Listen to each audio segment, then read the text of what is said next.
ஆச்சி பாதாம் ட்ரிங்க். ஆச்சி பாதாம் ட்ரிங்க் ஒன்னு வாங்கினா ஒன்னு ஃப்ரீ. கடலூர் மாவட்டம் பன்ருட்டி அருகே வீட்டுமனை பட்டா வழங்காமல் அதிகாரிகள் அலைக்கழித்து வந்ததால் லாரி ஓட்டுநர் தூக்கிட்டு தற்கொலை செய்து கொண்டதாக கூறப்படும் நிலையில் அடுத்த வாரம் நடைபெறவிருந்த அவரது மகள் திருமணம் நின்று போய் குடும்பமே சோகத்தில் மூழ்கியுள்ளது. அங்குச்செட்டிப்பாளையம் புதுநகரில் அரசு நிலத்தில் வசித்து வந்தவர்களுக்கு இலவச பட்டா வழங்கப்பட உள்ளதாக கூறி வீடுகளை அதிகாரிகள் இடிக்கச் சொன்னதாக கூறப்படுகிறது.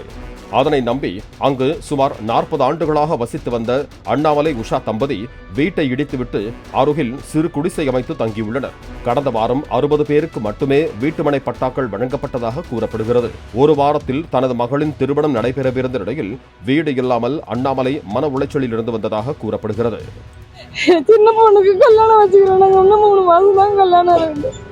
கல்யாணமும் நடக்கல, வீடும் இல்லை, படுக்க இடமும் இல்லை. இந்த மாதிரி நடத்திடலாம். அன்னைக்கு வச்சு இந்த மாதிரி பண்ணுவாங்க.